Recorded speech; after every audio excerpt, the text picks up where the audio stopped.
What?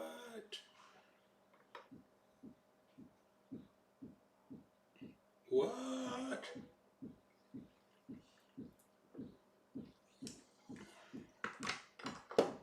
He's what?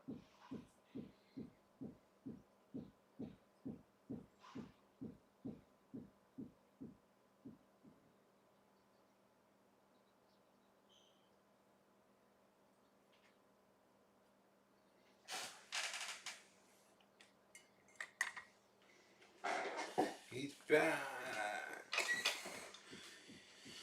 He made it back into the world of the stream. What? Ah, there we go. Thank you. Almost. Ah, man. Almost makes it too bright. That light. Yeah. Thank you. Thank you. Yeah, my it was starting to get a little overwhelming, all the hair, so I think it was a good time to get rid of it. Good to see you, Never.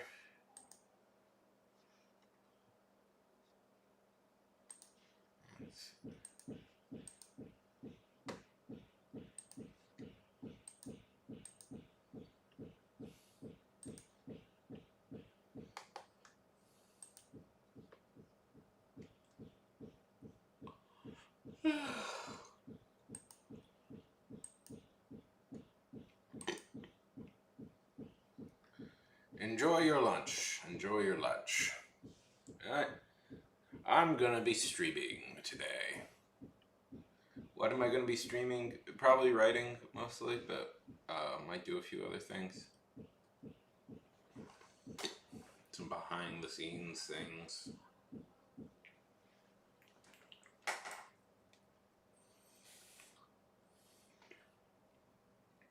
Feel free to talk, feel free to hang, feel free to not do any of those things, I guess.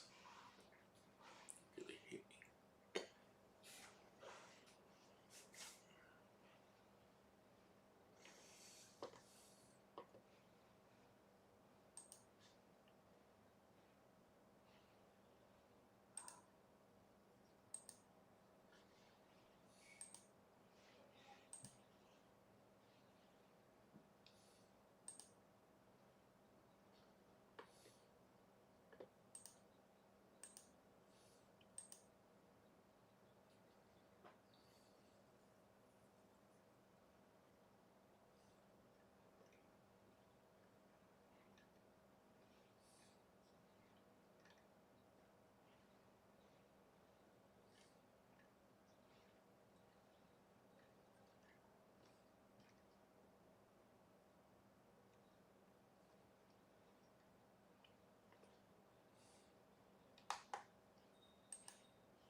boy.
Hey, good to see you. It has been a while, Crow. Really good to see you.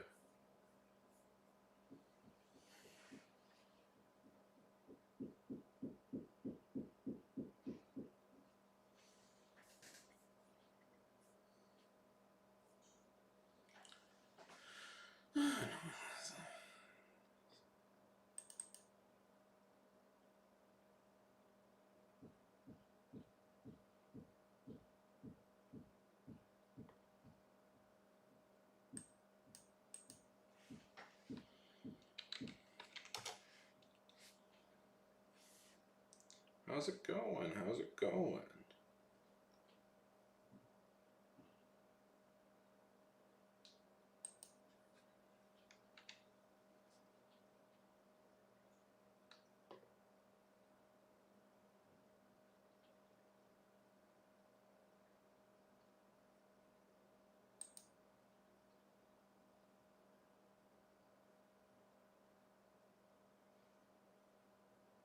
Let's go.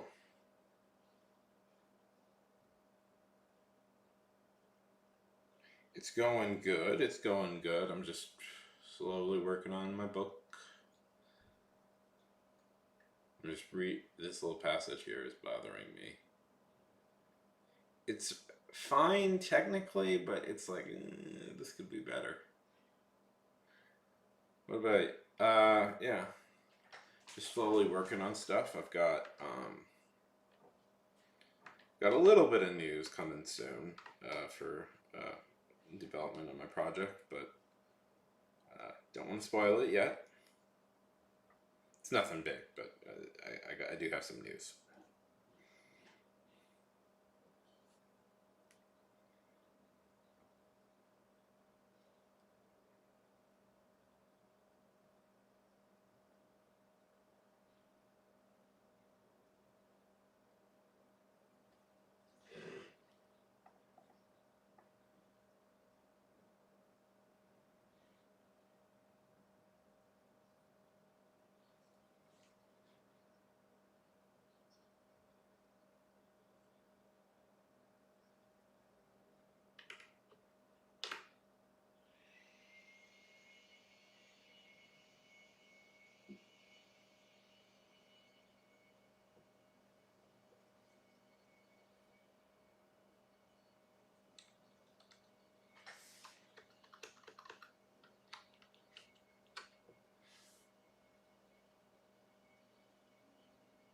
That's nice.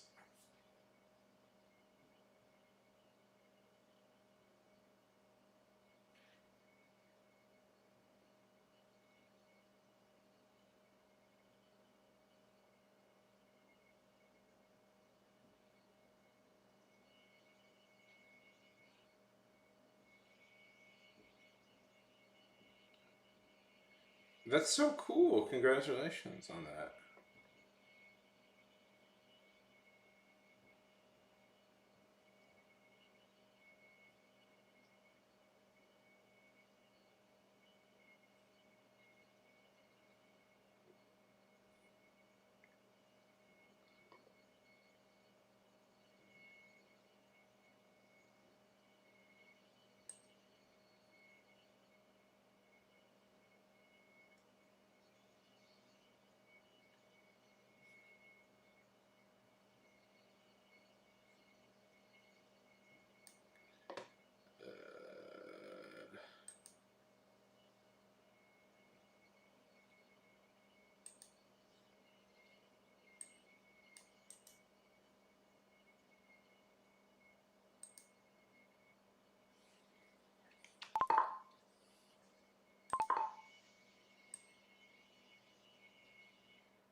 This sentence could be a lot better.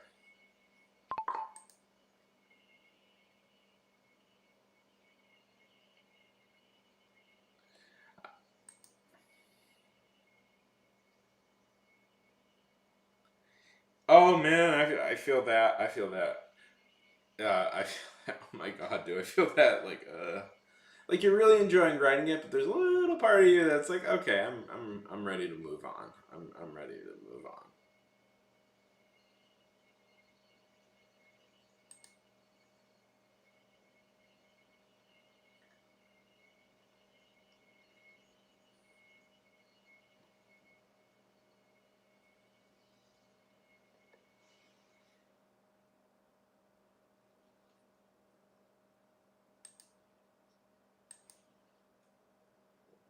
Hey,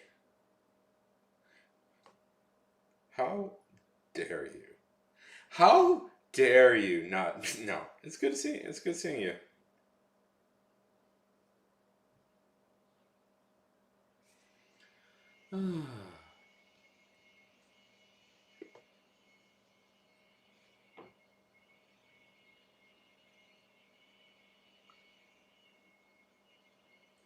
Oh, thank you, thank you.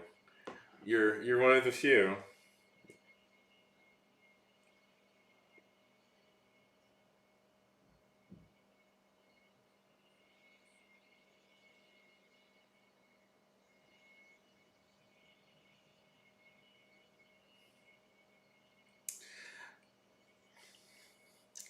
Oh, did you like that one? Yeah, that one was was my favorite. That's a fun one. I just I was just like, I don't know.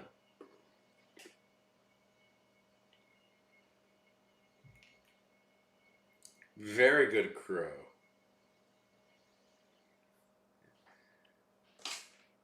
Nostalgia critic going. Thank you, thank you. Nostalgia critic going into that journeying into the unknown country as the nuclear apocalypse is going on. Damn it! He has to review. He has to review Garfield Tale of Two Kitties. He has to. Stuff just fell.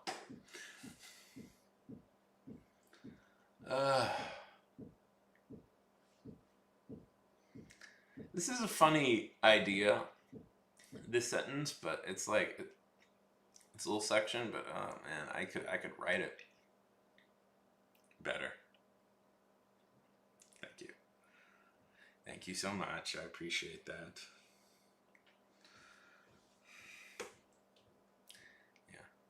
Yeah. I find that's my sweet spot. A couple of seconds. Anything longer than a minute and people get sick of me.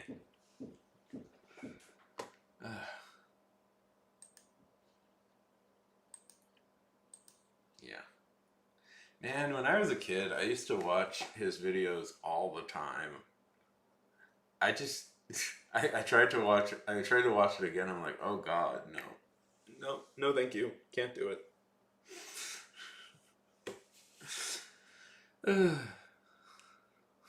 Like, no, nope, nope. Turns out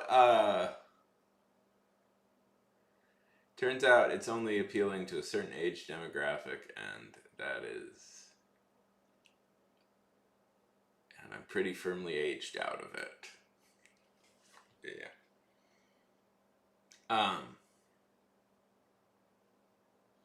Yeah.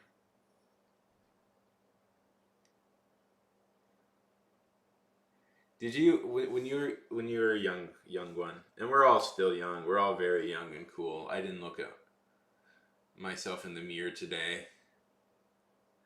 In the mirror today and like scream, "You're so old now." But you didn't watch Nostalgia Critic? Yeah. I was never as into video games as I was into movies, so I preferred. But it's like yeah, yeah. There's a lot of like I won't get into it, but I went to film school. I went to film school. There's a lot of controversy surrounding him, and yeah, we'll get into that. But let's just say he comes off as kind of feckless, to say the least. It's not worth getting into.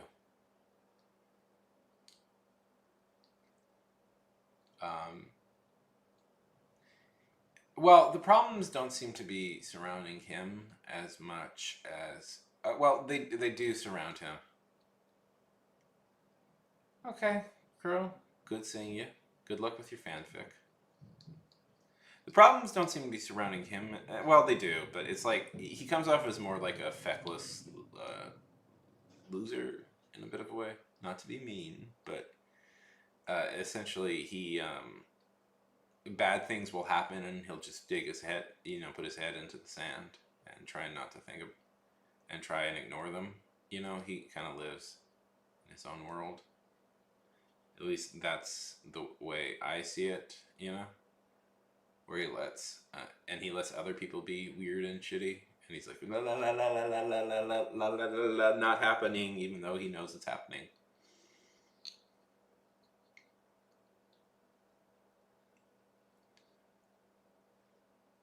But anyways, I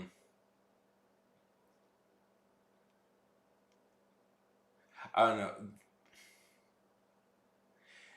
Once you start learning more about movies, it's like his stuff becomes really trite, But I was a big fan of it as a kid. And I still like kind of like that B movie, like goofy stuff. But yeah, not necessarily still a fan of it as an adult.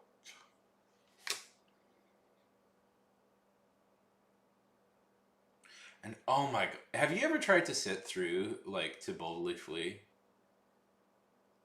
Have you ever tried to sit through that, like that whole movie?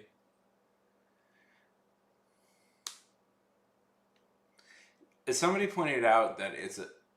Did you see? Did you see The Brutalist this year? No, To Boldly Flee was his 3-hour epic he made.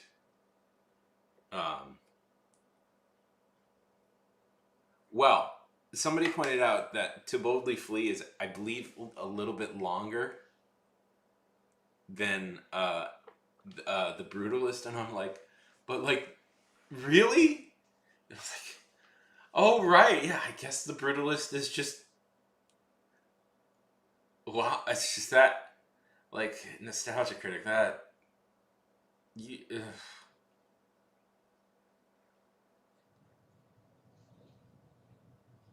man. Let's see. Anyways.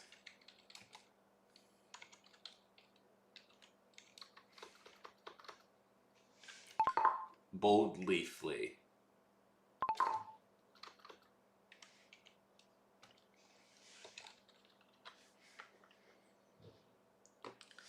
Let's see. Okay. Yeah, it is 3 hours. Oh my god. It's 3 hours and 28 minutes. And how long is The Brutalist? Brutalist. 3 hours and 34 minutes. Okay, so 34 minutes. It's just a little bit shorter than The Brutalist. It's just like 3 minutes short. And The Brutalist, by the way, has a 10-minute intermission. Like, there's a 10-minute intermission in The Brutalist. So realistically, The Brutalist has only 3 hours and 10 minutes of movie. So if you cut out the intermission in The Brutalist, it's, oh boy, it's, yeah. Doug Walker, I think. You imagine what Doug Walker is. I don't know why they didn't give Doug Walker the chance to direct The Brutalist, huh? I think he could handle it. I think Doug Walker could have equally handled the complexities of a movie about the immigrant experience slash uh,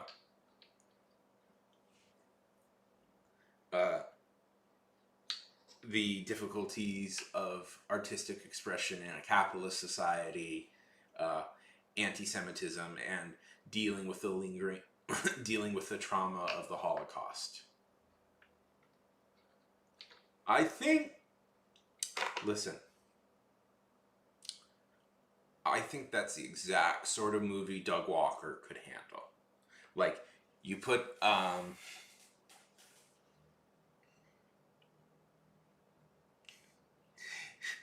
listen.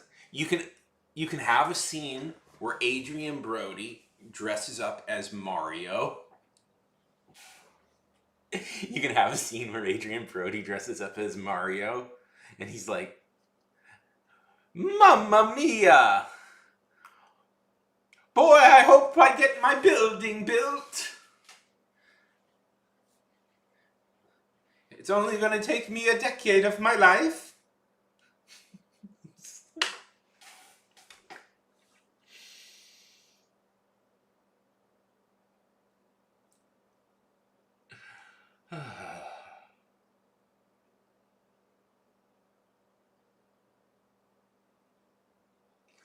And no, I don't want to get into that. Now I just want to do this bit like other bits could be done, like, I don't know. What's another movie? The Nostalgia Critic directs Conclave. It's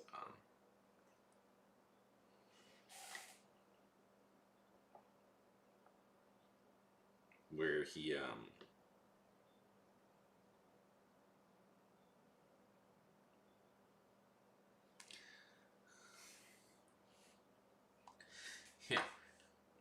You know, Conclave was probably my favorite movie this year. I haven't seen the Best Picture winner yet, so I'll hold out on saying that definitively. But like Conclave, you know, is about the election of a new pope, and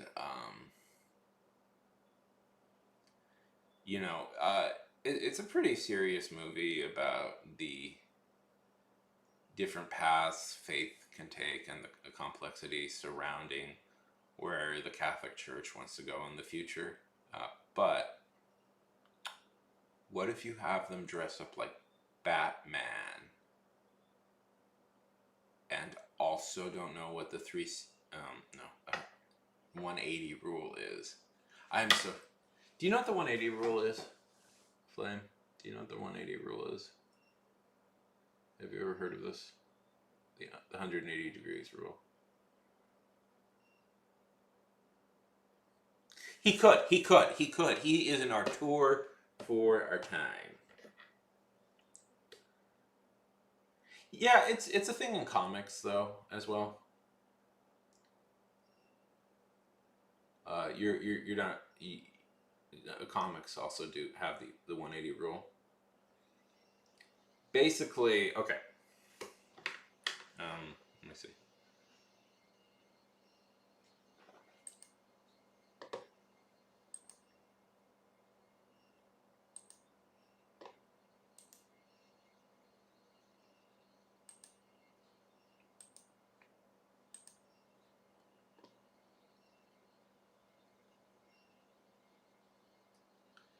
Yeah, kind of. Okay, it's really simple. Okay, so let's take a look at the shot from The Brutalist right here.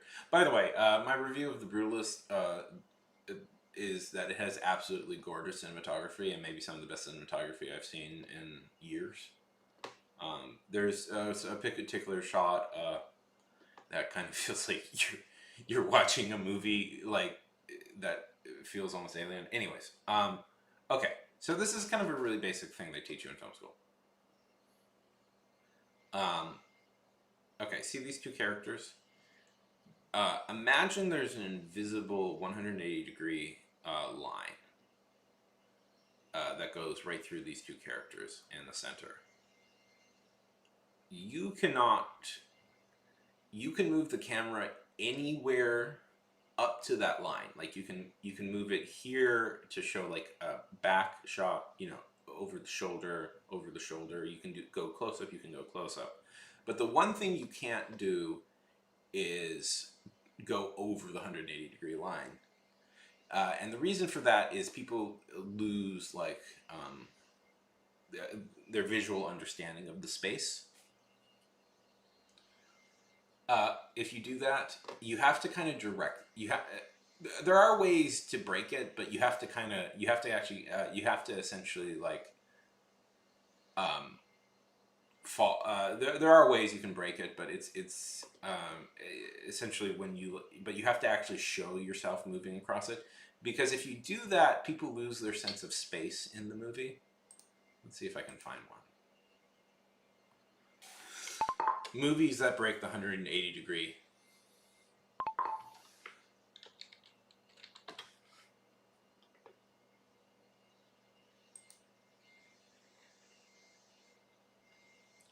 Oh, let's see. Oh, this person is deliberately breaking it. Let's see.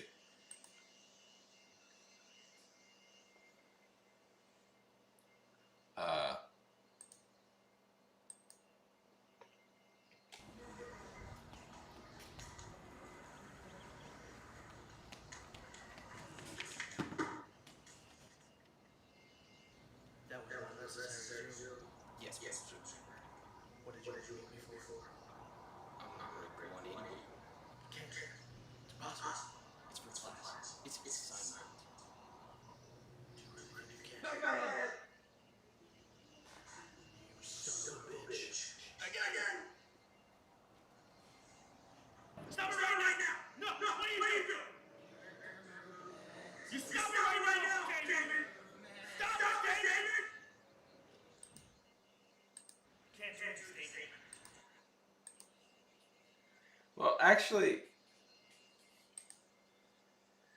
the thing about that is he actually did what you're supposed to do if you want to break the rule, which is have the camera follow the character. He actually did what you're supposed to do.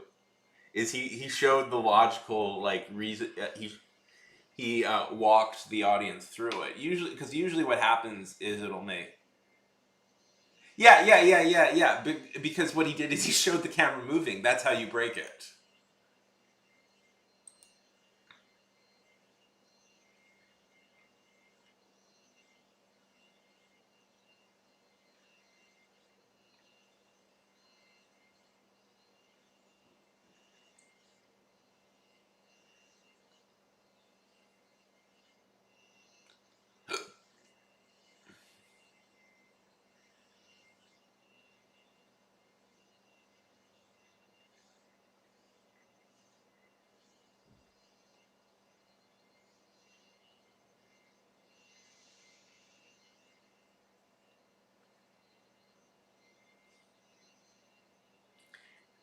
Damn it, man! You're hurting my teaching technique.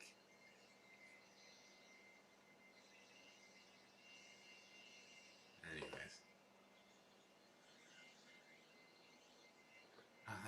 they all do it. You're hurting. No, not you. Not you. That little clip. It's fun. He did it correctly. He did it correctly because the way to break it is you show the camera moving. You show the camera moving because what happens if you don't keep consistent, the characters will start to feel like they're moving all over the screen. Because basically what happens is if you break it without showing the movement, it'll look like the characters keep flipping places. Is pretty much the rule. Like characters and objects will keep switching places. It's like that's the real basic rule. Because if you got two characters here, you're looking at this side, but if you turn it around and film from the other direction, the characters will keep swapping places, and it makes it hard to follow. especially like if you want to do like an action scene or something, it's generally advisable to keep the 180, keep them at 180 degrees. But yeah, that's the rule. That's the understanding.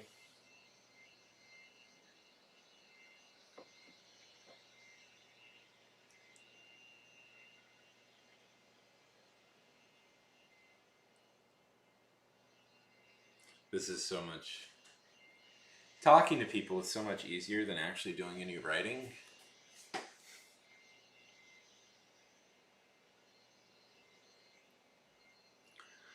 Anyways,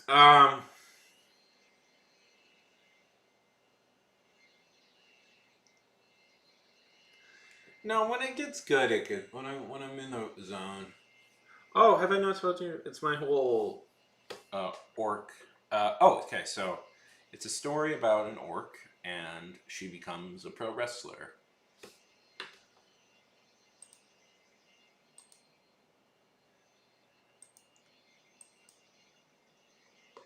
see, where is it? Yeah, actually pretty far. Yeah. Uh,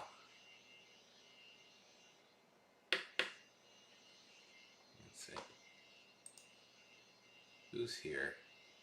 Is it just you? You want you want to see?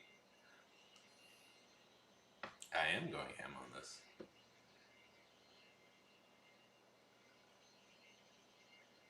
You want to see the cover? I just got it back from the guy. It's not in color yet, but it's that's happening.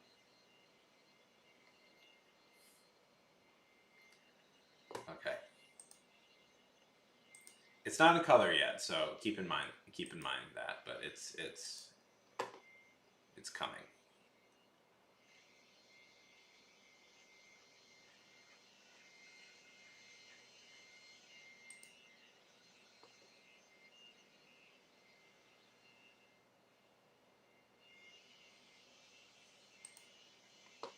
And there's going to be some minor changes made to the final.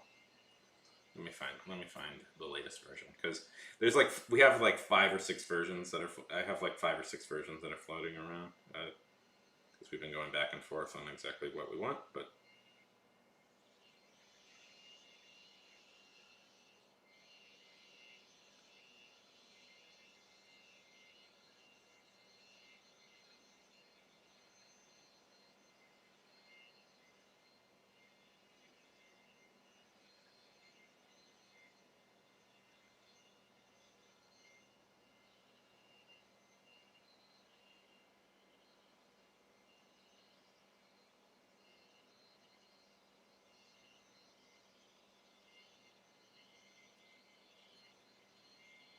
okay.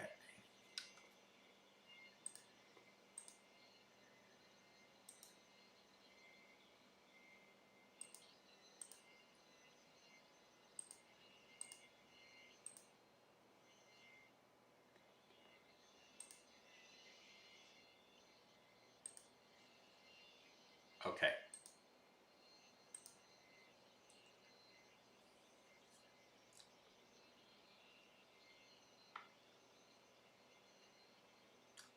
Front cover,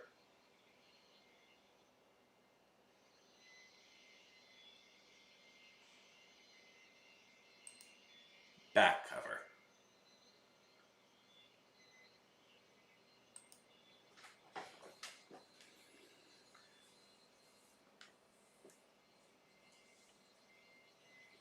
Right? Yeah, right. He's coloring it right now, so I'm not gonna officially. I guess I did officially show it, but I'm not gonna officially show it until it's like fully covered, but colored. But doesn't that look awesome?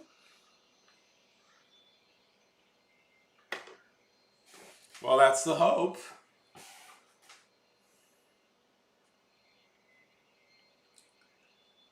Yeah. Listen, they say never judge a book by its cover, but I find people frequently judge books by their cover.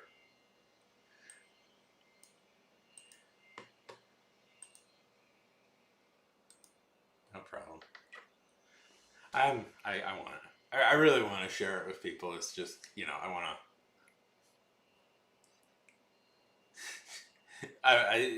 It's just I'm waiting for it to be colored, and then I'm gonna I want to do like some ads. Like I want to like post like video advertisements on my channel, telling people to subscribe to it. I don't know. I should probably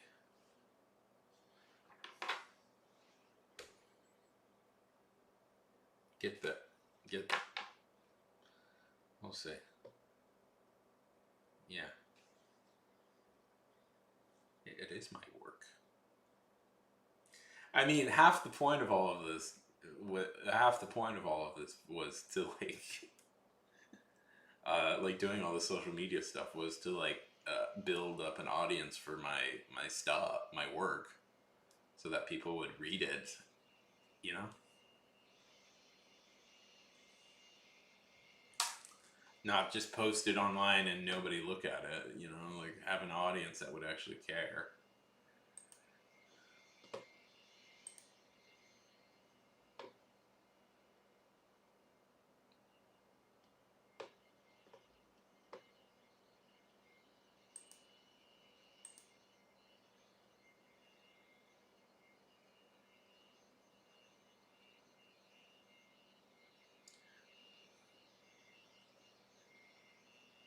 Yeah, yeah. It's like it's like because like the whole you know we're we're not we're independent creators, everybody here, and the only way we can really get a leg up is to try and at least build a little bit of an audience for ourselves. And what does that mean? And I thought maybe streaming would be a better way of doing it because it's like,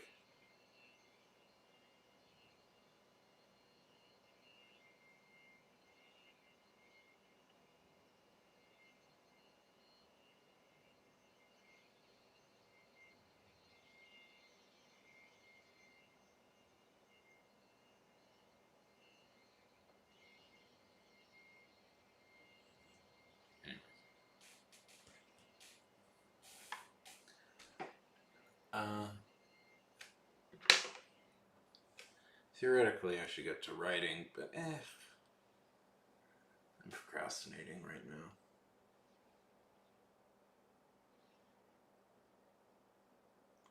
Um,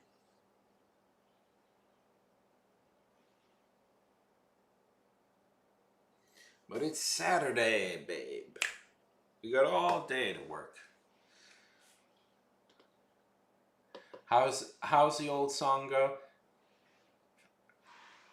Friday, Friday, Friday. I think that song's about Saturday, if I'm not mistaken.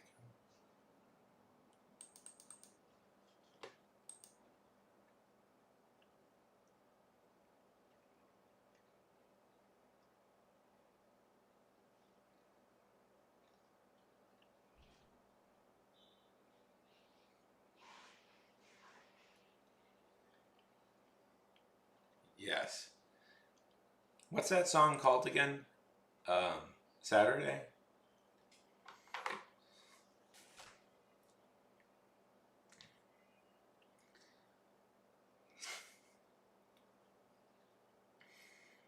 So how's the comics going? How are the comics going?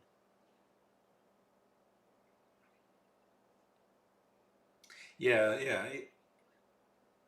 Or do you think maybe that song is like it's like she's stuck in a Groundhog Day situation? Like, what if she's like forced to relive the same Friday over and over again, and that's what that song is really about?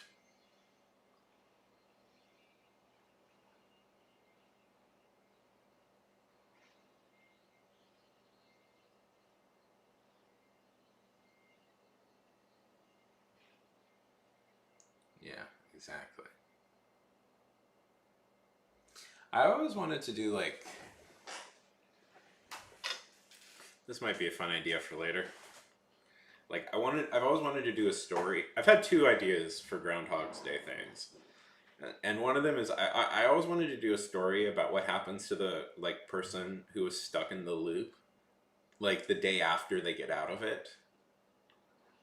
Cuz it must be like they've been trapped for like decades stuck in one day. And it's like how are they different now? Like how the fact that like suddenly this guy knows literally everything about you and like he has all these suddenly really sharp skills and the other one I had, this is more of a like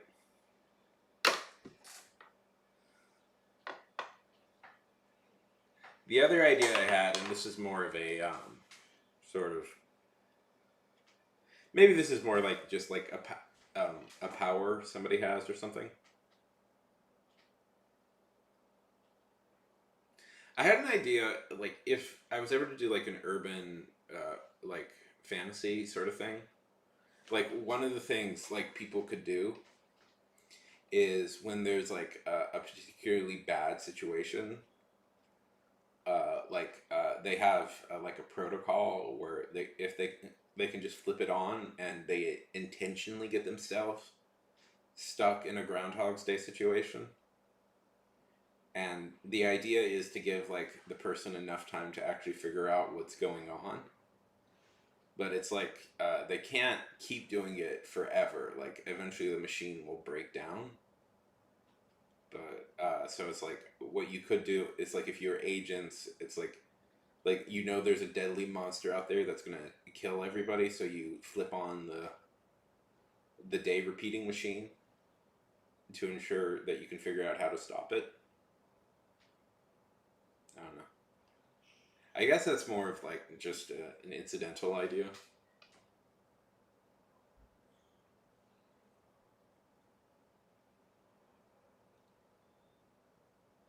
Right? That's a cool idea. It's like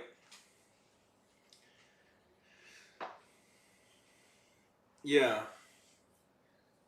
maybe that could be like a D&D campaign or something. I don't know. Where it's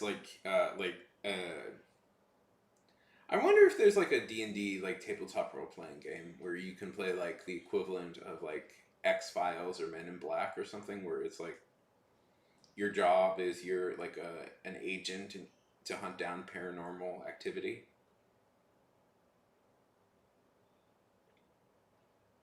Have you ever seen the X-Files lit, by the way?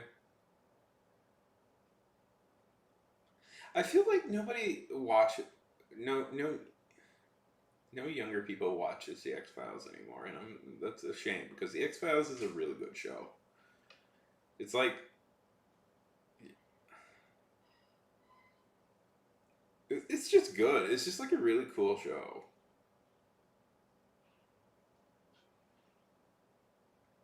Yeah. What are you talking about? I was thinking the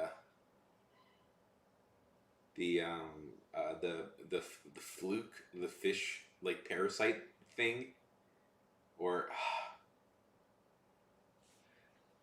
well CSI was normal crime whereas X Files was about Mulder and Scully investigating paranormal activity for the FBI. But there's so many good episodes. It's just um, I was rewatching some of it lately, and I was like, "Oh, yay! This kind of still holds up. I'm psyched."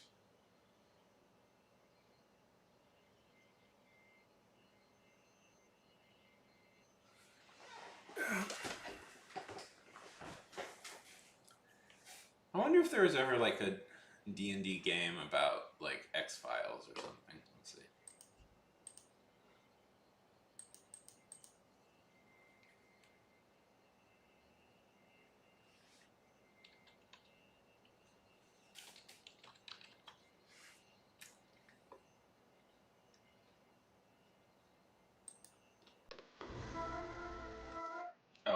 trouble for playing music. Oh well, I'll just edit it out.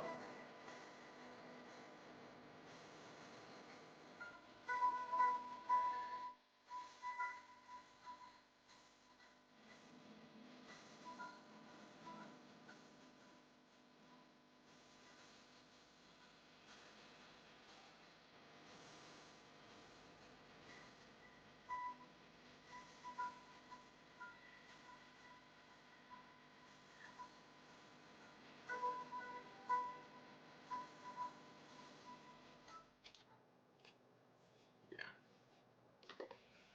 I mean, unfortunately now people like take this stuff a little bit too seriously, and like we now have like people like Andrew Cohn or something, I don't know, but, which is very very stupid. But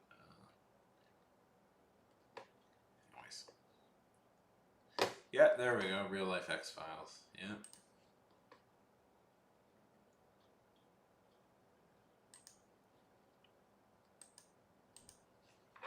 Yeah. Okay. So X Files is about Mulder and Scully. Mulder is a uh, was at one point a famous like criminal psychologist who caught several serial killers.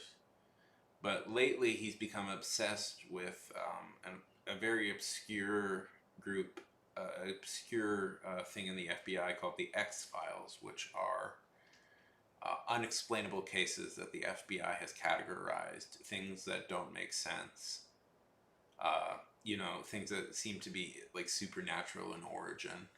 And Diana Scully has been is a new FBI agent who has been assigned to look at, like, kind of to watch over Mulder as he slowly, as he begins investigating these strange supernatural occurrences throughout America. Um,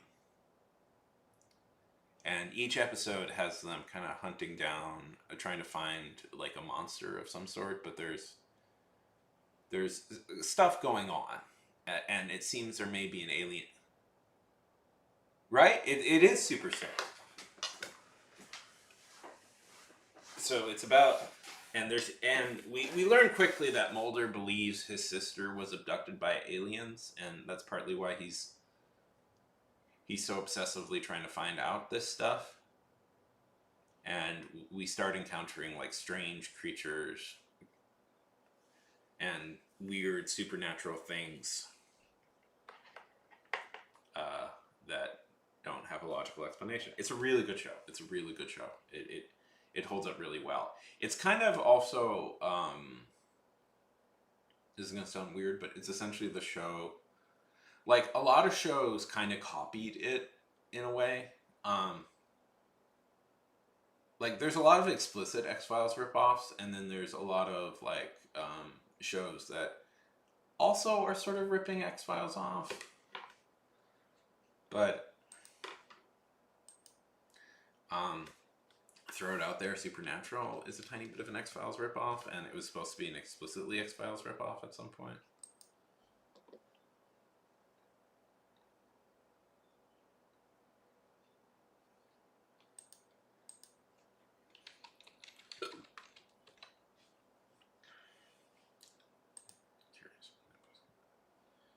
Yeah.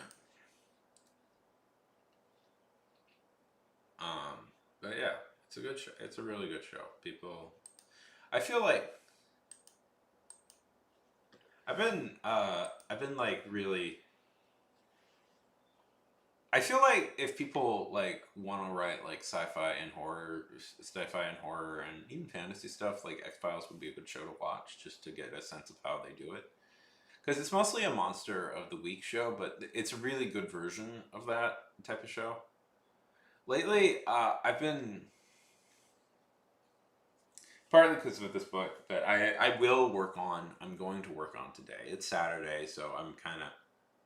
It's a Saturday stream, so I'm kind of taking my time with it, and I think this is going to be a longer stream than usual because it's Saturday. So why not take your time with it and just write a bunch, hang out a bunch. But anyways, so I've been like I've been diving a little bit into book talk, booktube and book talk and author tube and stuff like that lately, just to kind of figure out what that whole scene is about.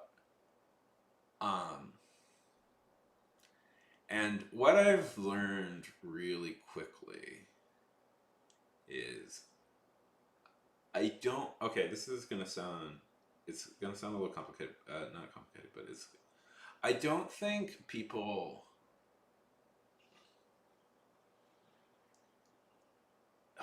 like who are writing in these spaces have a good appreciation for what makes good pulp storytelling, if that makes sense. Like there is a very dismissive. I'm quite into like old like science fiction and fantasy pulp stories, and like there is this like I don't think people like really appreciate what it takes to write like a good sci-fi or fantasy short story, and I think that really you know, and I think that really hurts them as writers because they don't really know what I don't know. It's like they don't really know what they're doing. Not in a bad way because I think almost everybody seems to not really be aware of this. Because like with fantasy stuff especially, they're kind of working on three levels of obfuscation of what it is. Like nowadays, okay, so Lord of the Rings kind of codifies and invents what we think of as modern fantasy. There's a lot of fantasy that exists before that. That's really great and beautiful. That nobody cares about anymore. Nobody cares. Nobody cares. But today, what people have mostly read of fantasy is like George R. R. Martin. And George R. R. Martin, in some ways, like he mentioned one of the initial inspirations for Song of Fire and Ice and or Game of Thrones, whatever, is that he was when he was reading Lord of the Rings, he was kind of more inspired by what Aragorn would do to try and cement his kingdom, if that makes sense. So, but anyways, what we've got like this a lot of levels of obfuscation, and it doesn't help that both. What was exciting about Lord of the Rings is that Tolkien was telling these stories in a big epic because usually they were quite smaller, short stories. But it's like I feel we've lost like root with what basically made these stories good. It's kind of my feelings also a little bit about like superhero comics also a tiny bit, but in that it's we're not doing like a clear setup plot, have a clear concise villain, have a character with a pretty definitive want and need and attempt to achieve their want and need, and we're more kind of interested. Like the thing about it is, we're more kind of interested in just ripping off the really popular series and not really thinking too hard about anything else. At least that's my opinion. Which you know is incredulous because there's always good books being written, but of course it's more fun to hear about the bad ones.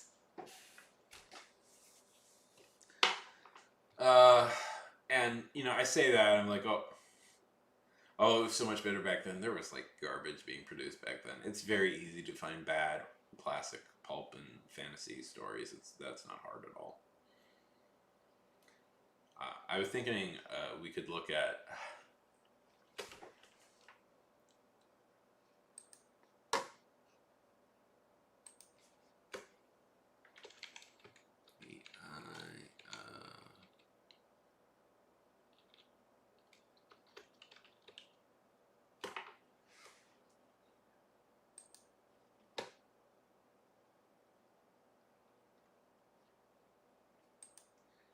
Have you ever heard of the Eye of Aragon?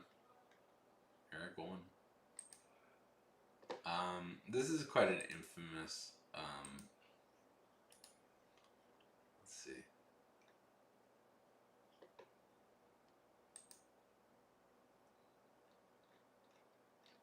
This is the one with the. I'm looking for the one with the illustrations. You have? Oh, lovely.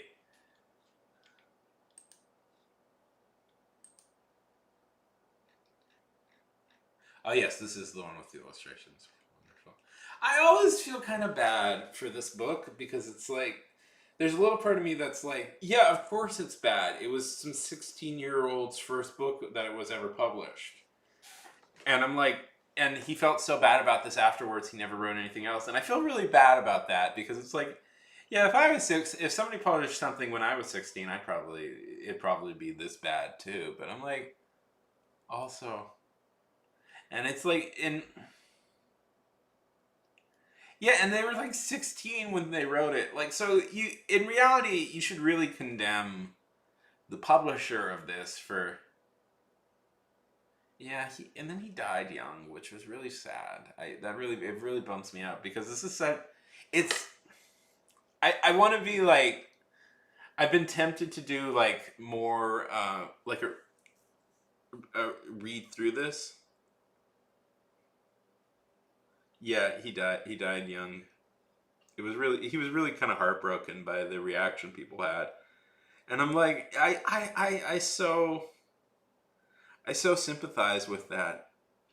And it's such a bummer because the thing is legitimately hilarious and it's so and it doesn't feel right to make fun of somebody. It really doesn't feel right, but it's like it makes me feel bad, honestly, even though it is legitimately pretty funny. Because he does what every 16-year-old does when he's trying to sound fancy. Oh, it's the purplest of purple prose. Because the weather beat the weather beaten trail wound ahead into the dust racked climes of the barren land which dominates large portions of the Norgolian Empire. Age worn hoof prints smothered by the shifting sands of time shone daily against the dust splattered crust of the earth. The tireless sun casts its perching rays of incandescence from overhead halfway through its daily revolution. The sun moved across the sky. That's what he's trying to say. The sun moved across the sky. Small rodents scampered about, occupying themselves in the daily accomplishments of their dismal lives. Dust sprayed over three heaving mountains in blinding clouds while they bore the burdensome categories of the struggling overseas. Prepare to brace your creators in the Stygian hunts of hell, barbarian, gasped the first soldier. Only after you have kissed the fleeting steed of death wrench. Return, Gringar. It's so epic. A sweeping blade of flashing steel riveted from the masked barbarian's hide and milled shields as his rippling arm thrust forward, sending the steel-shod blade to the hilt to the soldier's vital organs. A disemboweled mercenary crumbled from his saddle and sank into the clouded sward, sprinkling the perched dust with crimson droplets of escaping life fluid.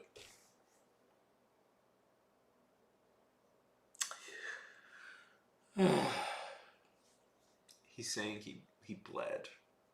He's talking about a guy bleeding. Flutes, ahoy! Ahoy!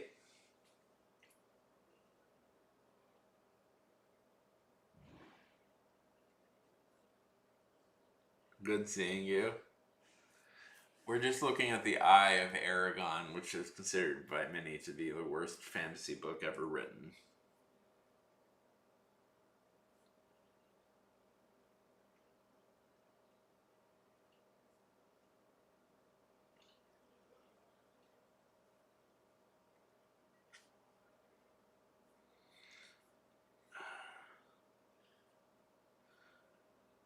Man, half my followers on Kick are bots.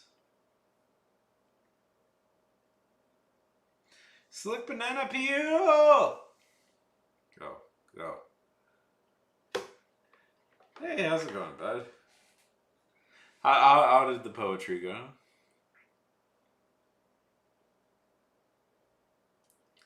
No, I'm good. I'm maybe a little bit hungry, but I'm good. we're just we're looking over the. Have you ever heard of the Eye of Aragorn? Is considered to be maybe one of the worst fantasy books ever written.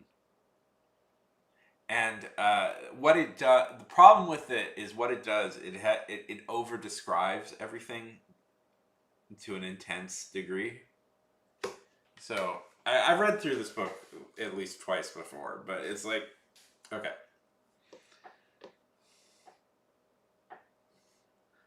this is how he describes the main character stabbing somebody.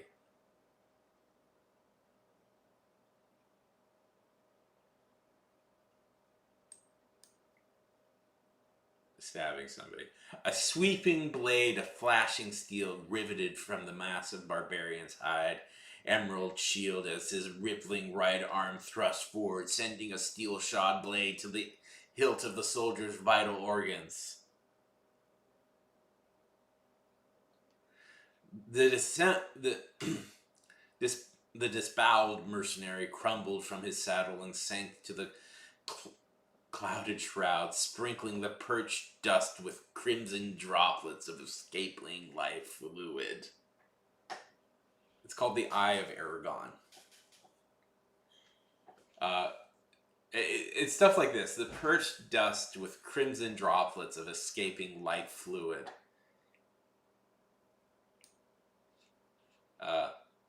He can't just say, the guy bled. Like, he can't just say the guy bled, or no, it has to be escaping life fluid. Which poem flowed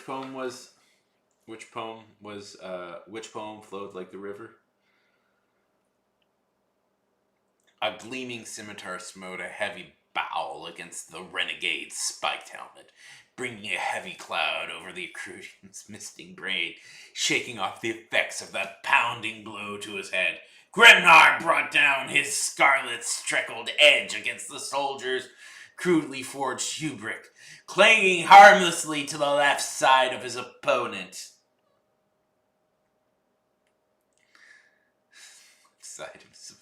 The soldier's steed whined as he directed the horse back from the driving blade of the barbarian. Gringar launched his mount forward as...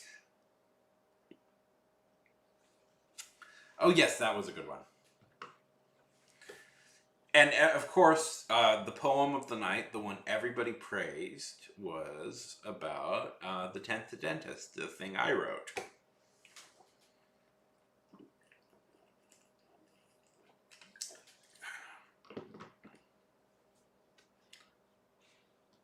It was very good, it was very beloved, everybody enjoyed it. So do you think that one's gonna win? Yeah, the werewolf space fish man. That's the one that's the one everybody's gonna enjoy.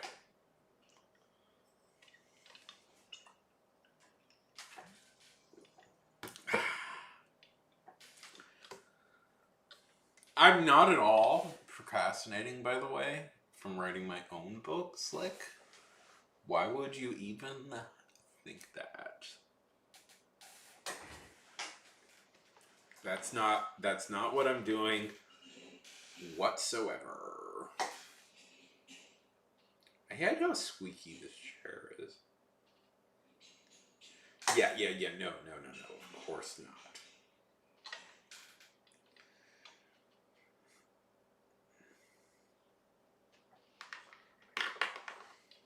We are, we're focused, we're driven here on this stream. We're focused, we're driven, we're cool.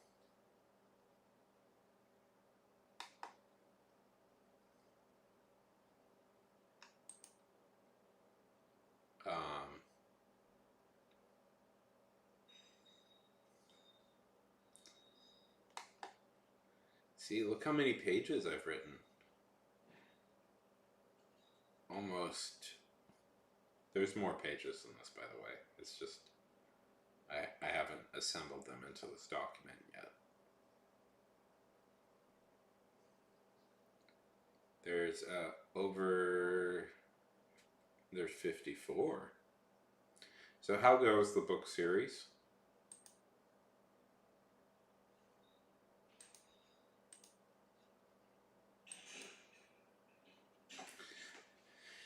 Yeah, this will probably be like I'm aiming for maybe about 70 pages. I don't want this to be too long.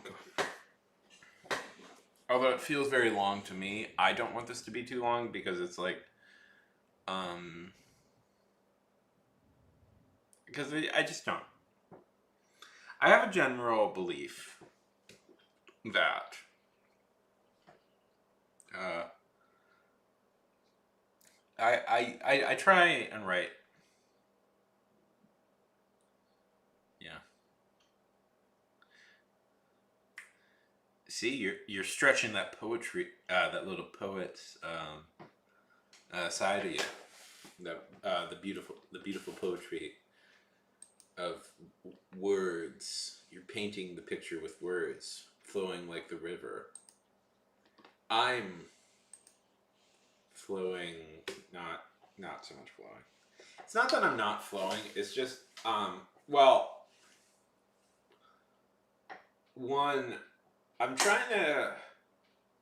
I have some beta readers lined up for this, and my plan is I'm going to send them like the first 5 chapters to give me notes on initially. What I'm trying to do is making sure that like the first 5 chapter, because you know what I'll do. You know what I'll do is I'll have an idea. I'll write for a while, but I won't have an exact. And I'll have an idea, so I'll write that idea, but I won't have an exact idea of how to connect them with the previous idea I had. So I'll come back. I'll put little notes saying come back to this section later, which is all good and fine and appropriate. But that means though, like the chapters don't read like stories. Like suddenly the scene will just stop in the middle of a chapter. So my goal today is hopefully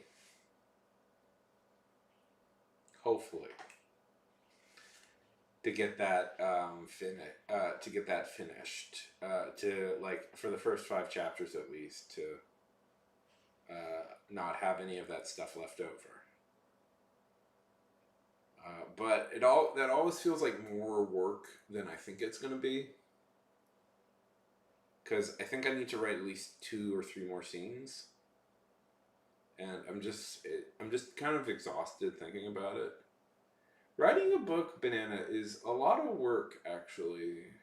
When you break it down, you think it's going to be easy, or it's just like, oh, I'll just sit. All I have to do is sit and write. That's easy, but it's like it's actually quite a lot of mental work.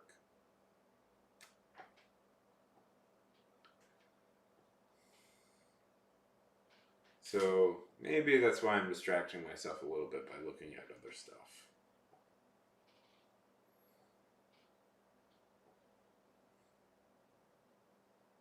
I was trying to edit some ads last night, seeing if I could. Yeah. You got to edit and edit and edit. And, me being me, I often come up with like scenes uh, in the middle of editing. I'm like, oh, wouldn't that be. I'll look at something and like, oh, wouldn't have that been a fun idea to explore more?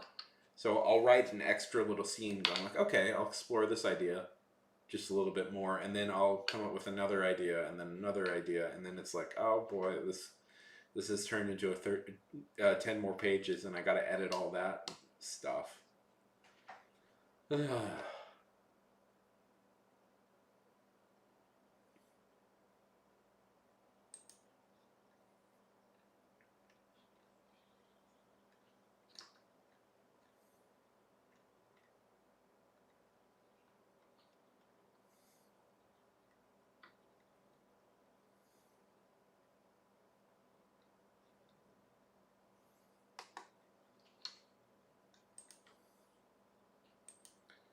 Can't I just be popular and cool for being a genius writer without having to actually produce any writing?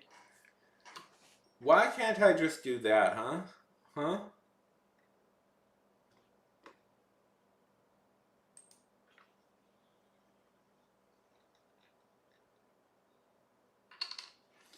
It feels criminal, don't? Yeah.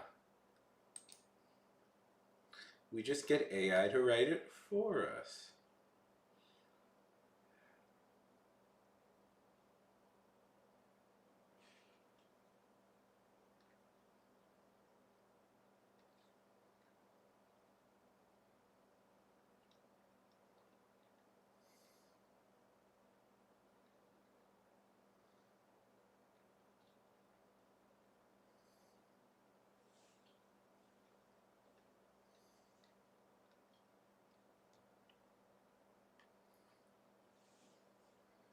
Exactly. Exactly. Just specify you want it to be as good as Lord of the Rings, but different. And also, instead of the story around Lord of the Rings, it essentially breaks down into like even the small common people who everybody overlooks can uh, help save the world. Uh, why don't we make it instead that pure-blooded, conventionally attractive, good-looking people who are secretly the destined heir to the kingdom are the ones who actually save the world? By the way, I'm just gonna throw this out there. I cannot believe. Yeah, totally not the chosen one. I cannot believe fantasy stories to the modern day are still so fixated on purity of bloodlines in stories. Like I just can't believe that still exists as a plot line. It's like, come on, man. Really? Yeah.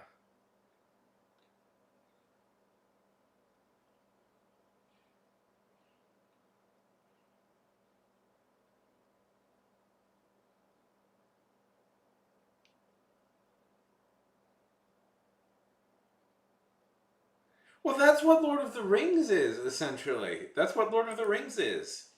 It's like the whole plot is that's Lord of the Rings. That's what the hobbits are. Is they're like common everyday. Yeah, yeah, they're just little hobbit dudes. Like they're just small little hobbit dudes who have like been drafted into by pure coincidence have to kind of save the entire world. And the reality of it is Frodo isn't even the real hero of it all. Sam's the hero. Like when you really break it down, Sam is the actual hero of Lord of the Rings. He's the one who he's the one who actually destroys the ring. He's like it's why he's the last shot of the movies. It's why we follow him more. And he's just a nobody. He has no real connection. His only like thing is he's friends with he just wants to help his friends. And that's kind of what's really nice about Lord of the Rings is it's fundamentally at its core this very like it's the story about how like these no-name people like who nobody cares about. Nobody cares about the hobbits. They matter so little in the grand scheme of things. End up saving the entire world, and that's what's nice. And then literally every other, not every other fantasy book, and it's not. I'm not even saying there's these fantasy books are bad, but it is frustrating that like so many fantasy books then took that idea and said, Yeah, but what if it was about the sexy, the sexy, good-looking people who are really rich that actually saved the world? And also, they have pure bloodlines, and for some reason, we're not really examining that as a concept any further. I saw a fantasy book like this year, like go into depth about how important it was to preserve the bloodline, and like people of certain bloodlines will have certain powers. Like, like, dudes, that's fucking Nazi shit. Like that's like whatever. Like we're still like that's Nazi stuff. What the fuck are you doing? Anyways. Oh well, there are certain people we have to remember to preserve. This book I'm writing, this fantasy book I'm writing, I want to like I have a scene, probably not in this book, but if I do more, I'll include this. I have a scene where they're gonna meet like a character who is like like they talk about him being from like this great bloodline, and he's like this uber powerful he magician because like magic user because his bloodline is pure or something, and we meet him and he's like so and he's just been so inbred he can barely do anything, and like he can barely move, and he's just like he has been his bloodline is pure, and he's like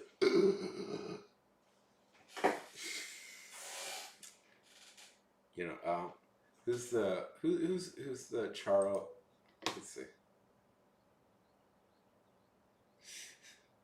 Yeah, exactly, but he's like the chosen one. Let's see.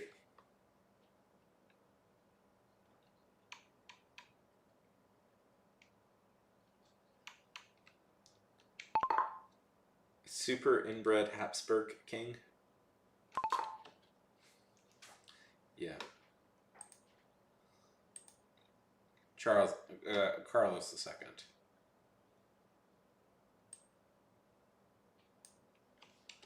Let's see.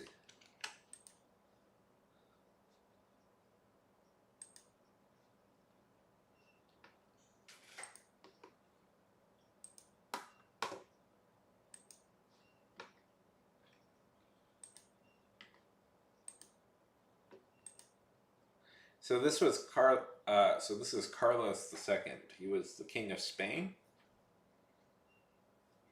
He from the Habsburg dynasty. Now, if you know anything about the Habsburgs, you know less of a tree, more of a bush. The Habsburgs. And Carlos II was like the ultimate example of that. He was said to be so inbred he could barely breathe or stand.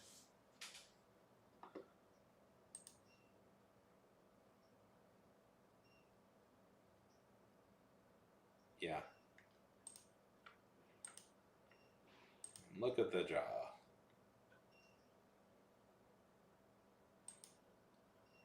Look at the jaw.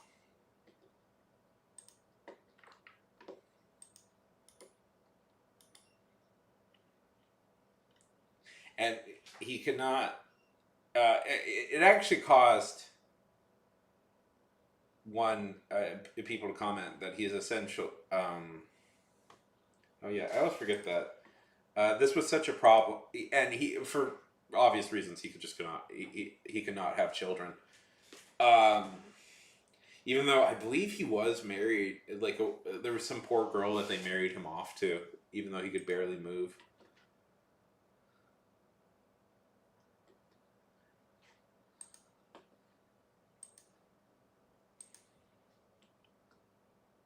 Charles was the only surviving son of Philip IV of Spain. Yep, Philip was married to his niece Marina. Yeah.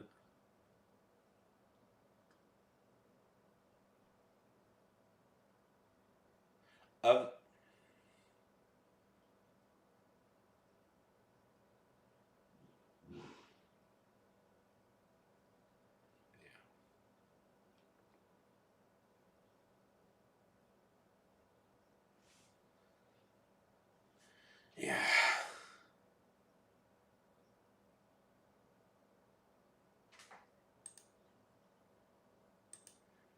Yeah.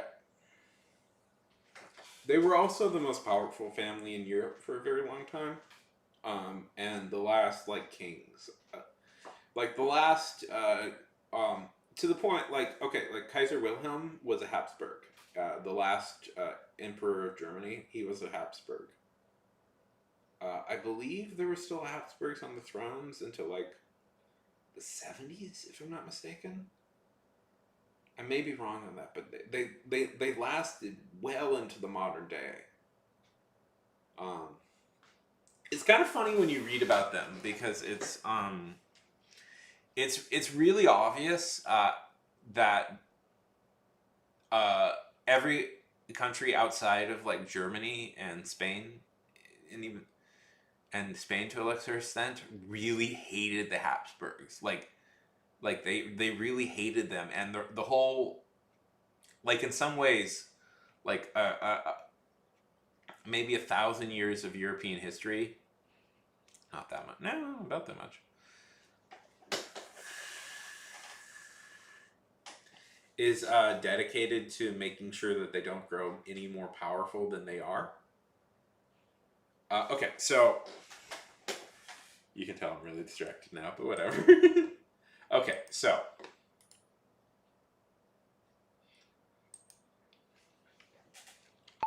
map of Europe.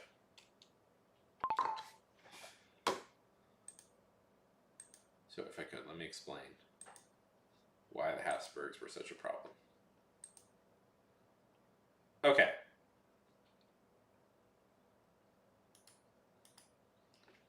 No, I just want a standard, normal, everyday map. Okay. Okay.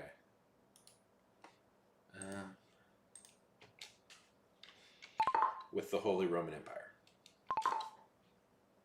Okay, there we go. Here is the map of Europe as it would have been.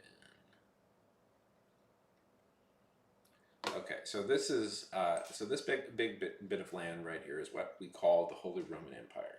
Nowadays, better known as Germany and some other countries.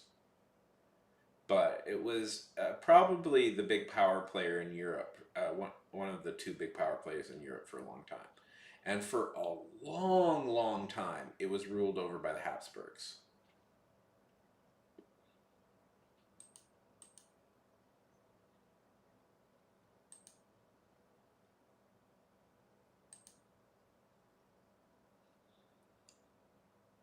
Now, here is Spain. Now, Spain will change intermittently, but just picture Spain. Spain will also be ruled over by a separate family branch of the Habsburgs for a long, long, long time. Now, and most worryingly at all, both Spain and the Holy Roman Empire at the same time will be ruled by different branches of the family. Now, which country is in the middle of it? Oh no, that's France.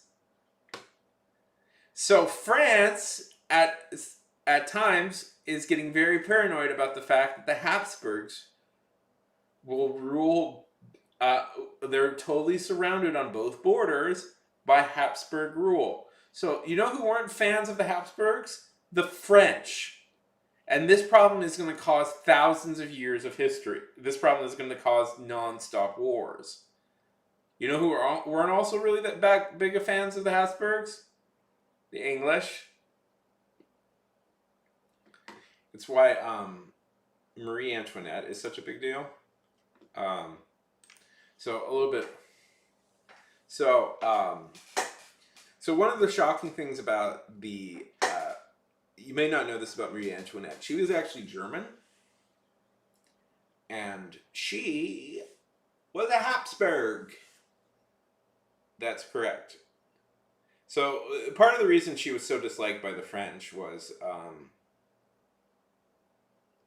she was a Habsburg, and like for a very long time, the French and the Holy Roman Empire had been fighting vicious wars against each other, And the idea of the King of France marrying a Habsburg was so like alienating and angry to the group that they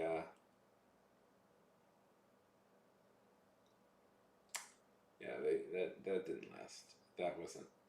There were other reasons, but that was one of the reasons. Is like, yeah, they were not fans of her. It would be like I'm trying to think. Uh, the scenario I'm coming up with is absurd, but I'm like, oh, maybe this will happen. It's like, what if it's like if Stalin's daughter married Reagan's son? Uh, I think that would be a pretty wild situation. Do you know that the Stalins live in the U.S. now? By the way, like Stalin's daughter moved to the U.S. I believe she died in like Minnesota or something. Yeah, and her granddaughter, like Stalin's granddaughter, owns like an antique shop in Portland, I believe. And she does like, and I think his great granddaughter does like cosplay on Instagram. Yeah, I was curious. I think I was in Portland last year, and I kind of wanted to stop by the antique shop. I was very curious. I wasn't gonna say anything to her or anything. I just thought it would be really interesting to meet like meet the granddaughter of Stalin, because it's like, well, that you don't get to say that every day. But I chickened out. I can go through with it.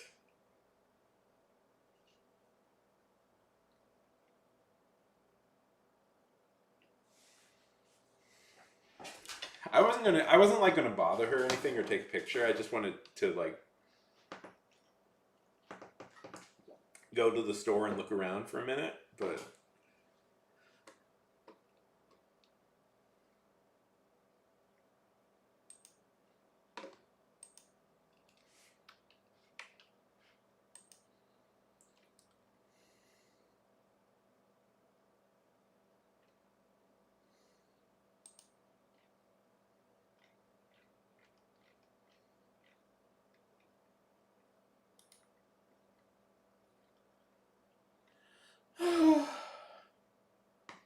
yeah, yeah, we got.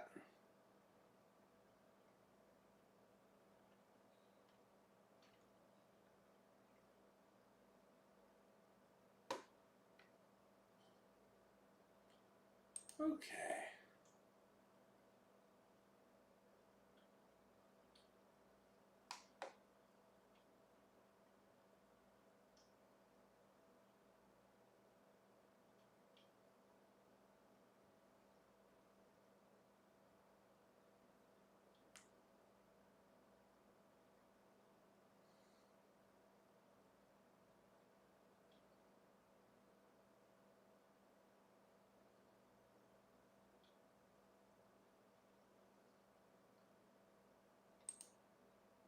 What should we do now?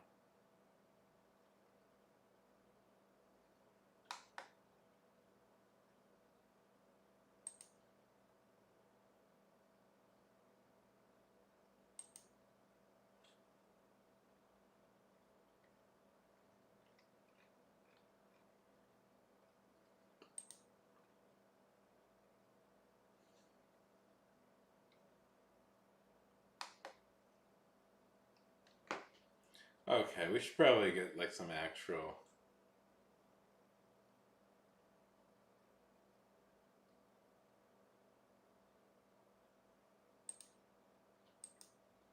Get some writing done, right? Like some actual real writing. Theoretically, that's the premise of this stream. I will admit, if I will admit, it is not unusual for my writing streams to theoretically involve no actual writing. I have done that before.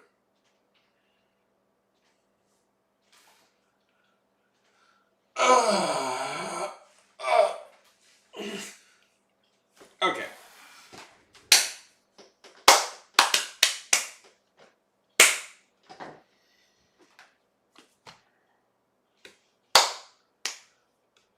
Or we could look at some goofy wrestling stuff I found. Nah, I probably should write.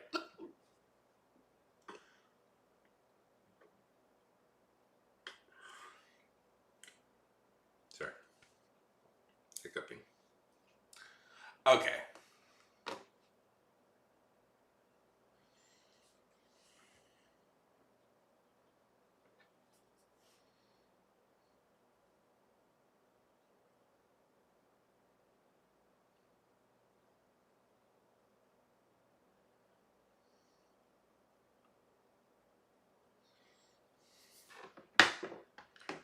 Okay, let's do an actual writing sprint.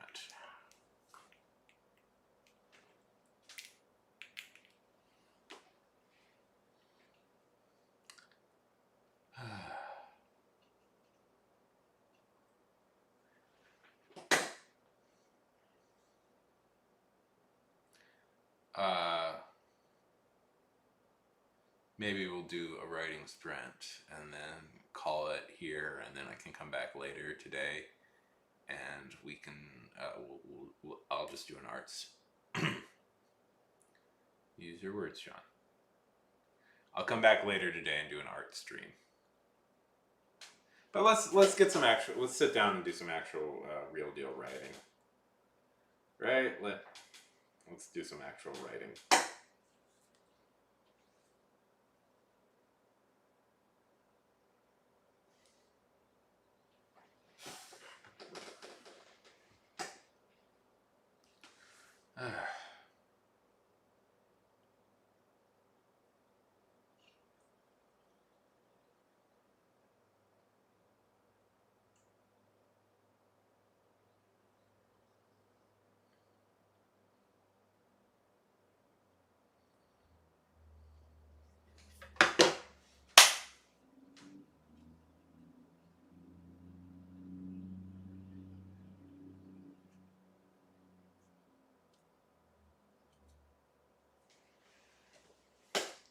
Now, see you in. I forget how long the timer actually is, but see you in when the timer is.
Hey, how's it going? Good to see ya.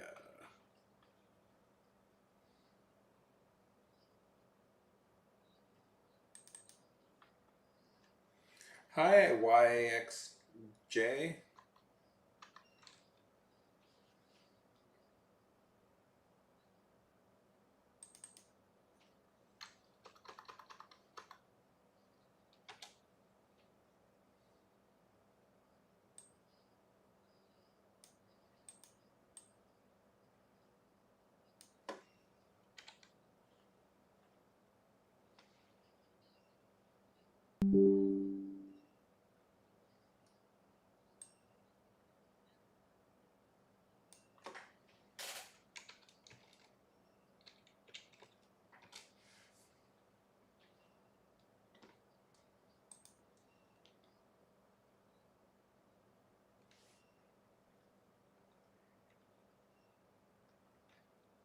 This program.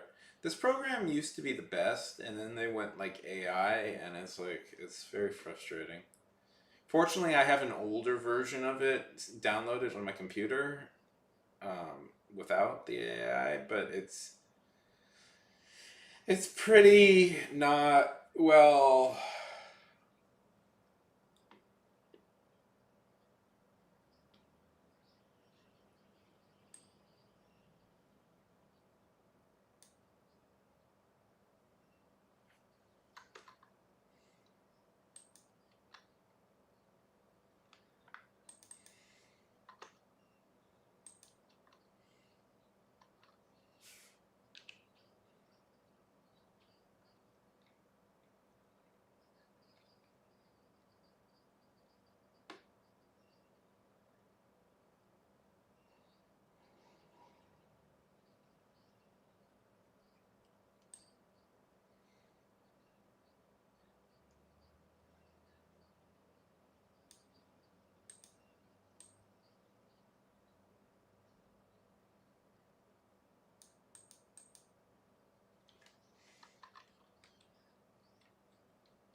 It feels like this program is gonna like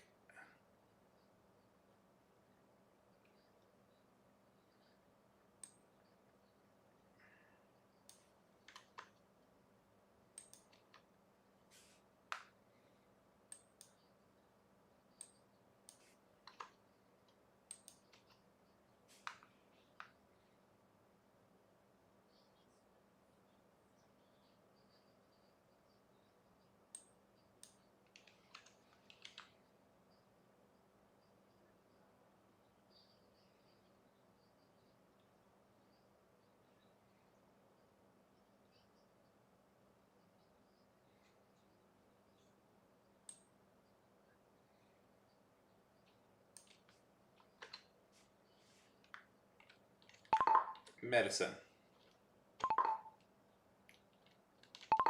Medicine.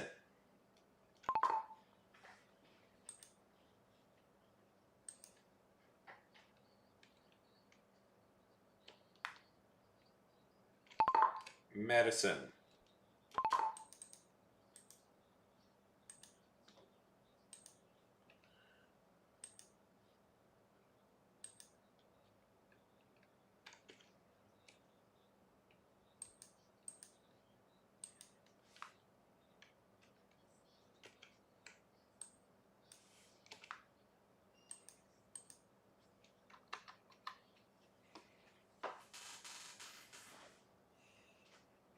I know I said log off, but I'm. It's good to do these things. It's good to look over these edits.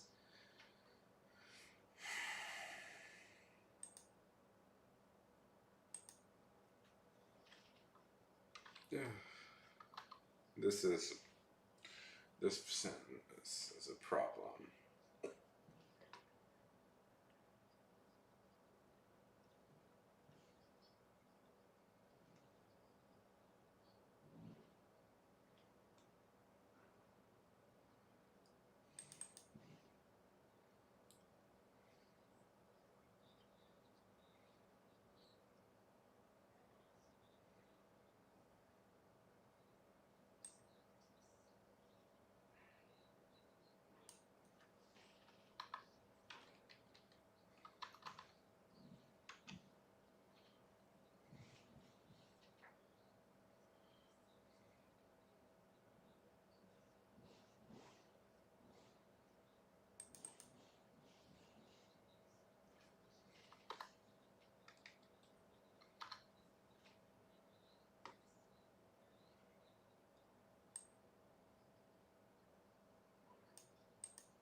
Yay!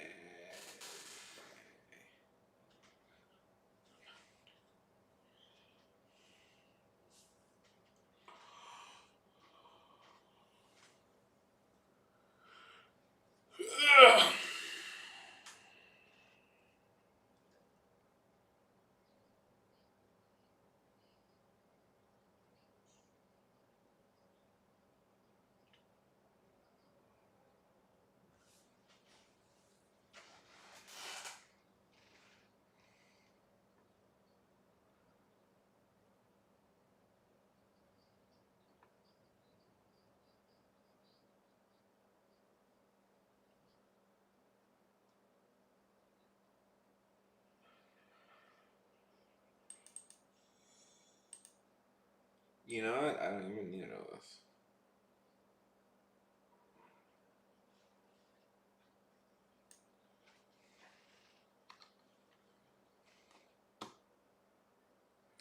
I don't even need that really.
Robin Rackham, good to see you.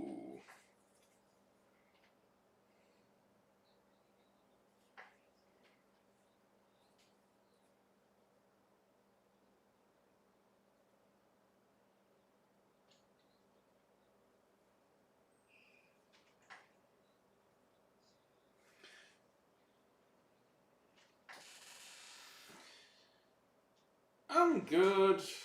Pretty hungry. Just doing some editing of the book.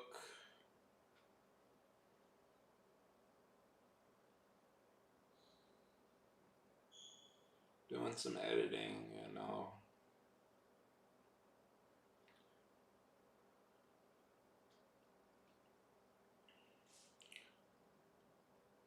You know, you look through these things and you're pretty confident about your prose, and then it's like, oh man, what was I thinking? Yeah. I mean, honestly, it's less of an issue this time, but it's like, there's some sentences here I'm like, ooh, that wasn't that great. What devious and terrible plans do you have today, Robin? What devious and terrible plans do you have today?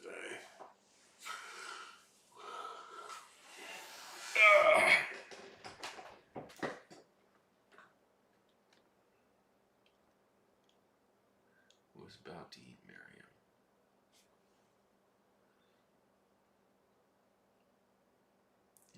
About to.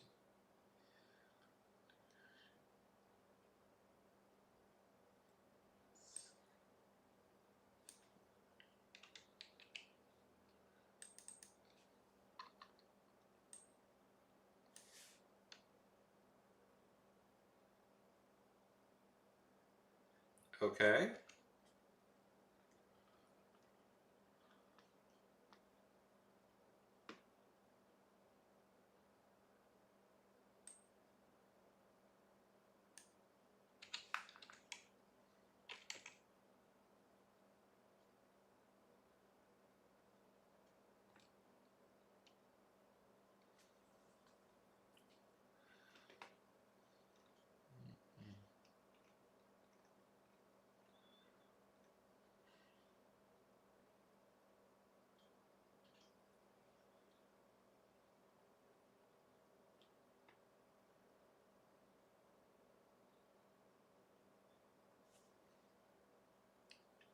Tell me about this dream.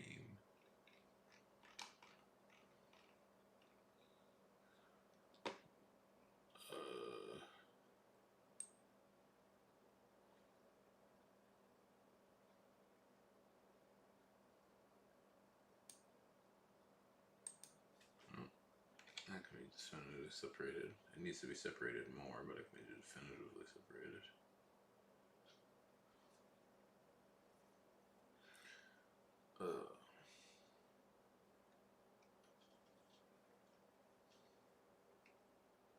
Why does this feel like...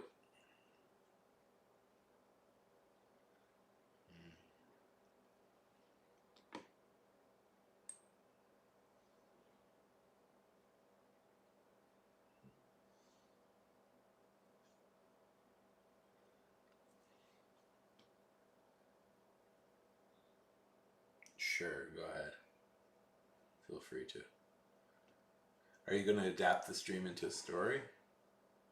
You know, that happens. James Cameron famously had a dream of a metallic skeleton chasing after him, and he turned that into the Terminator.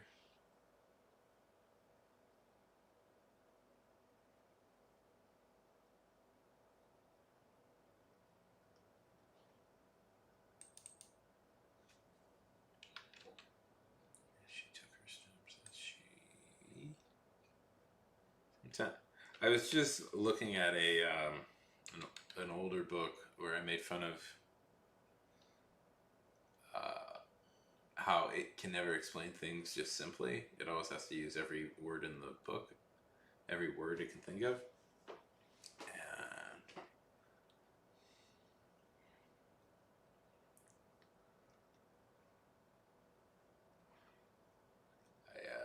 I did that too. I'm doing that too occasionally. But also importantly, I'm editing it. So. Okay.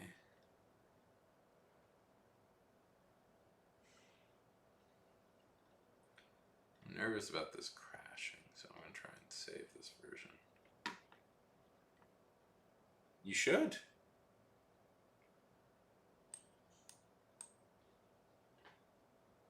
Okay.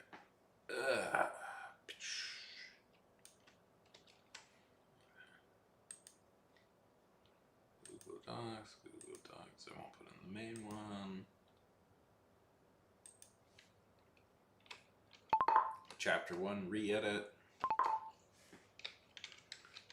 Chapter 1. I dare you. I dare you to make it into a short story. Re-edit.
Okay.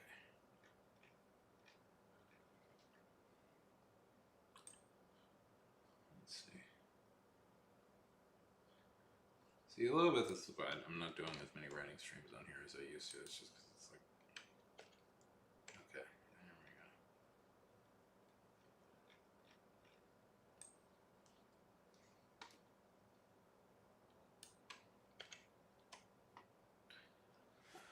go. Okay.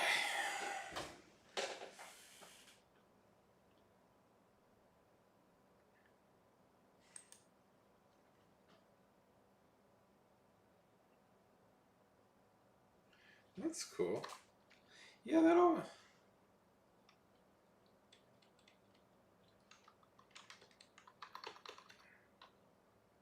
It's always funny when dreams are like a lot more linear and actually make sense.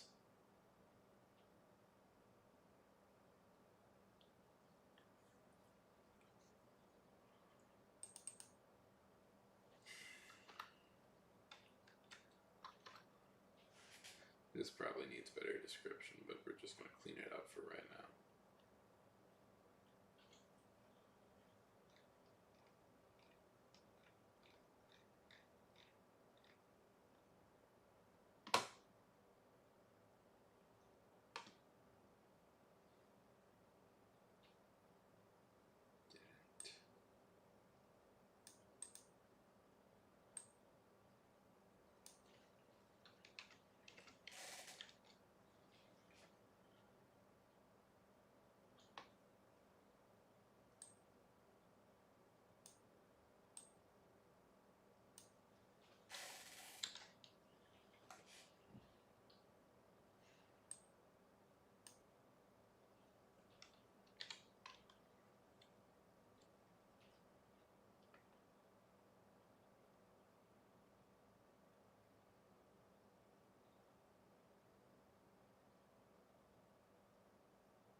still.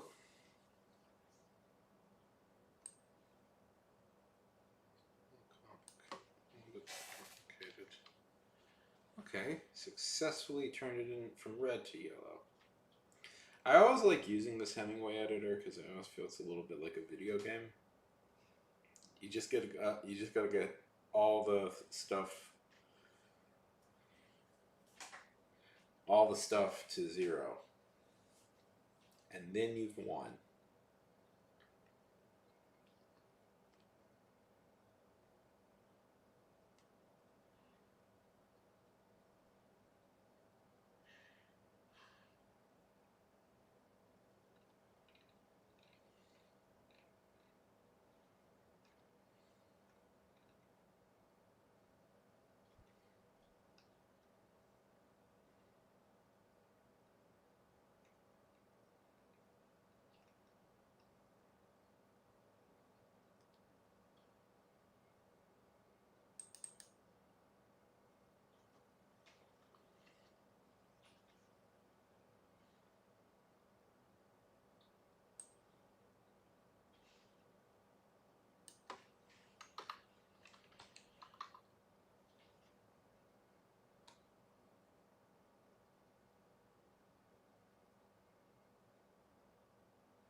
Well, the muses have anointed you with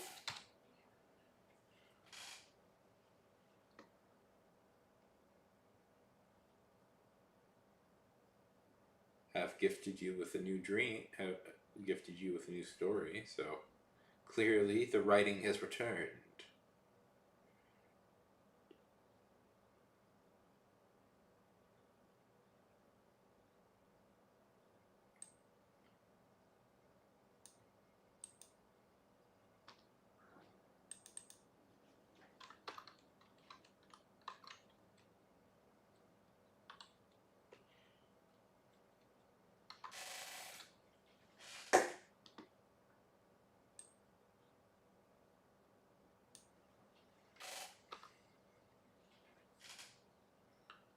Okay.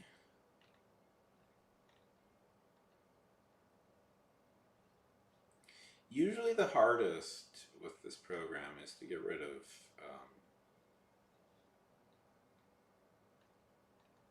hard sentences to read.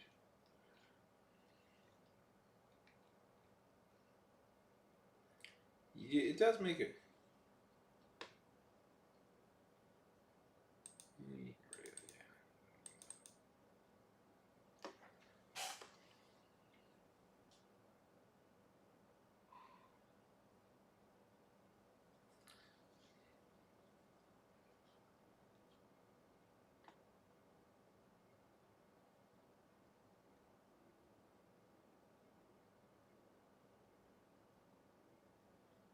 Path to join.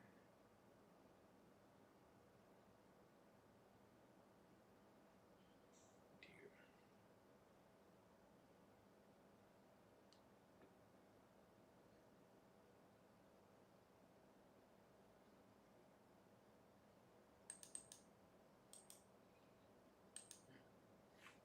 Sometimes you need a bad verb. Shut up.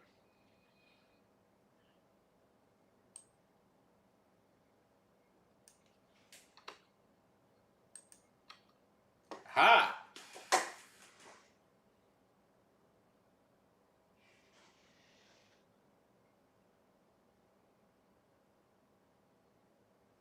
Why don't you? always good to be a little bit creative.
Isolated to isolated.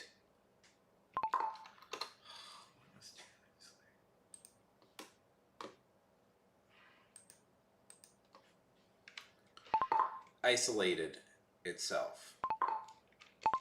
Isolated.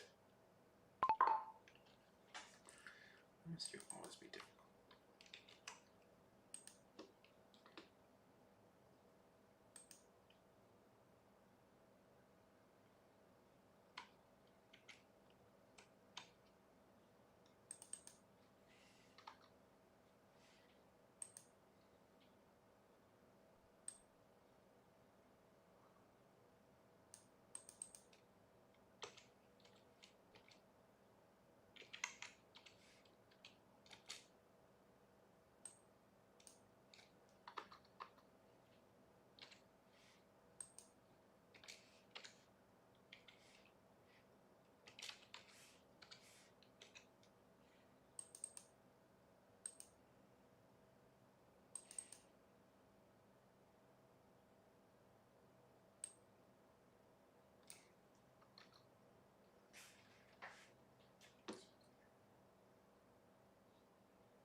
I mean, if you don't want to, you don't want to, but it's always good to be creative, Robin.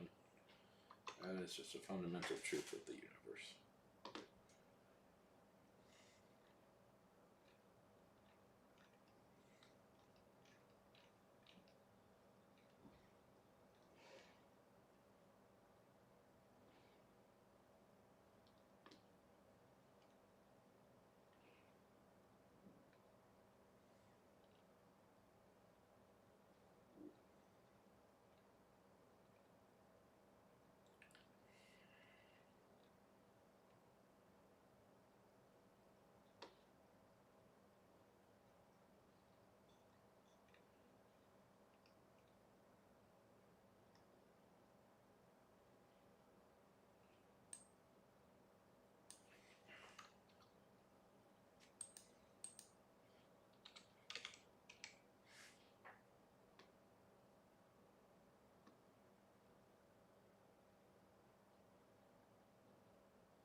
Yeah, it's a bit clunky. That's also a bit clunky. I'm glad that they highlighted that. Well,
Okay.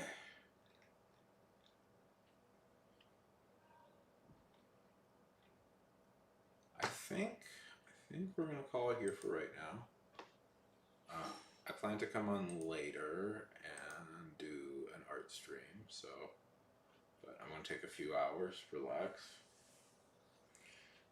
and come later, maybe around 6, and do some art. So I'll see you then. Okay. Have fun, everybody.